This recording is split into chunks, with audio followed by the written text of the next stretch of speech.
Okay, we're live. Yay, we're live. Okay, if you could see what we could see. I've got Sammy here. We've got all three phones propped up because we can't figure out how to go live into Lake Saloon and Dales at the same time. There's a lot going on behind the scenes. There's cups, there's a everything. table, there's a tripod. Okay, so hopefully this will work. Well done, Emma, who's holding everything together. So we'll be really quick. We're just going to talk, and I know that we've done a very similar one to this last week, haven't we? On Ask AJ, but today we're going to talk about 7 ways that you can help your viewing be a success. So hopefully it's a bit different from the last one you've done, because I prepped this and then Sammy went, oh, we did that last week. So Sammy, first of all, what's your role here at AJ HQ in? So I'm client executive assistant, so I do putting homes on market, doing viewings on homes. Locking keys in the house.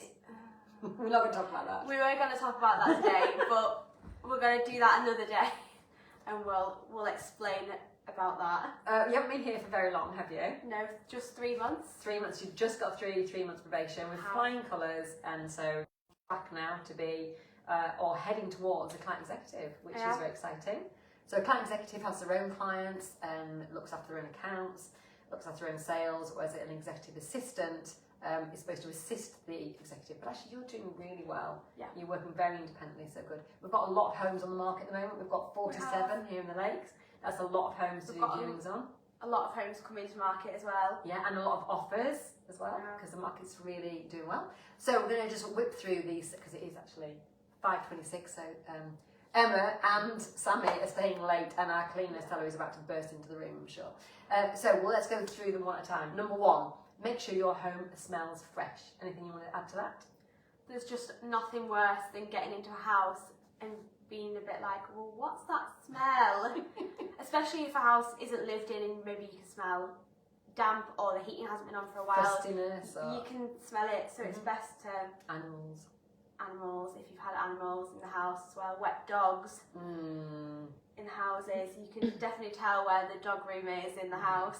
So make sure it smells fresh. There's a couple of ways you can do that. Obviously open all the windows, maybe put the heating on a little bit on low.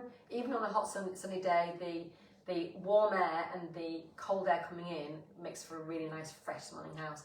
Also what you can do is if you put a bounce sheet, you know those tumble dry sheets, at the bottom of all your bins in the house, and then just give it a little shake, then every room will smell like laundry. So that's a nice little tip as well. Or underneath the seat cushions on the sofa. Yeah. So every time somebody sits down, it goes poof, laundry. Yeah. Some people do it on rugs as well. Yeah. Cotton pads as well, don't they? Them little cotton, and you just put a little few drops. And then where do you put the cotton bud? Like in bins and things like that. That's a good idea. And then the cleaner comes and empties them. Number 2, first impressions. What's the front of your house look like? So go and stand on the the front of your house, on the road or the driveway, or just the front of your house, and then just check yourself. What does it look like to a buyer? Does the door look nice and clean? There's smears on the glass. Have you got like dead rhododendrons or Have you got a bin sat right outside your front door? Oh yeah, they're a killer, aren't they? Yeah. Bins, Dog poo on the drive. Yeah. They're just coming. Yeah. Blocking the driveway. All the recycling everywhere. Yeah. Just that kind of stuff really. And when you go into the house, what's the first thing you notice? So we're going to notice the smell, and so is your viewer. But also you've got like a nice bunch of flowers. Is it, we've got all the muddy shoes put away. I've got a room in my house that I could not show as it is because it has all my running trainers in there and it pongs. So I just shut the door and forget about it. But if I was selling my house, they would all have to come out and go somewhere else. I'd have to air that room out. Because first impressions really count. I'm sure you've heard that a million times, curb appeal and all that. Number 3, coffee tray. So what does that mean? Have you ever come across that before? You might not have done. I haven't. So what we suggest, if it's a big house, and especially if you've got somebody coming around for a second viewing, they might want to ponder a little bit, might want to wander, and you might just be standing there just thinking, well, what's my role in all this? Well, you could make them a coffee, but you need to ask the owner of the house's permission. So can you leave a little coffee tray out so we can make the viewers a coffee or a cup of tea or a cold drink? We can sit down and have a proper chat with them, because the longer they spend in the house, the more likely they are to make an offer. So it makes sense just to leave a bit of a hospitality tray out. And some of our clients leave out, homemade flapjacks and homemade lemonade and really nice things. But so encourage them. Now, a lot of our owners don't live here, so that'll be tricky for them. But if you do live in the house, then yeah, hospitality tray is a really nice thing to do. check everywhere to make sure that there's no hidden surprises.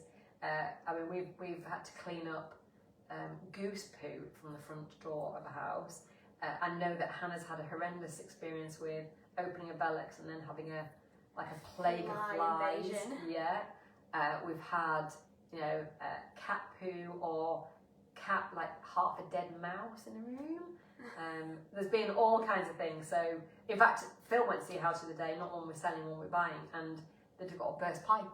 So you don't know, do you? You have a quick check round everywhere before you go to make sure that it's all viewing ready. Open doors. Now, some people have locks that are difficult. For example, garage doors or shed doors, or a tough old padlock. So if you're comfortable with it and you know we're coming, just leave everything open. It's much easier for us if you've left your shed open or your garage open, and we can just open it easily and go ta-da, rather than this always does this, which isn't good for a viewer. That's the same as well, that if you get there early and you're doing the viewing, open the doors and open the garage and open the shed, and then you can just open and you don't have to fiddle. Yeah, because obviously when you're fiddling, you've got your back to them, so you're not communicating with them. Number 6, which goes against what we've just said, actually, leave. Yeah. Go out, leave us to it, because if you're on the market with us, we should be doing viewings for a million reasons, which we've covered in the other Ask AJs before. But Sammy is amazing at doing viewings. I'm not very good at doing viewings, but Sammy is, and she's got the patience and the experience to be able to, even after only 3 months, you've shown a lot of homes, to be able to help the viewers take their time to come to the right decision. And that means you not being in the house, because if you're in the house, they don't see the house, they just see you, and you're distracting, and they don't want to say anything in front of you. They don't want to say like, oh, well, I wouldn't have put this kitchen in, or oh, we definitely need to rip out that bathroom. They can't say that. All they can say is, your house is lovely, we love it.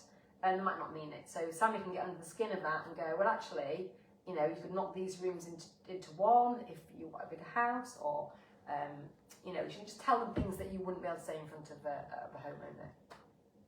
And number 7 really is be patient, because it sometimes takes quite a while for us to get feedback off somebody. It does. And sometimes that means that they're not interested. It does quite often mean not interested. But you phoning every day anxious isn't going to help you or us. We are trying to get in touch with them. We are trying to get the feedback. So be a little bit patient. If we can give you instant feedback, we always do. So we can say, I think they liked it, but I don't think it's on their shortlist. We'll be very honest with you and upfront straight away. But sometimes buyers go cold on us, they ghost us, they don't want to speak to us because they don't want to tell us the bad news, which is that they don't like the house, and they don't really know why they don't like the house. So sometimes when they do give feedback, they say that it's the price, when it's actually nothing to do with the price. So our suggestion to you is just be patient. If it's not in the first couple of days, it's probably not going to be an offer anyway.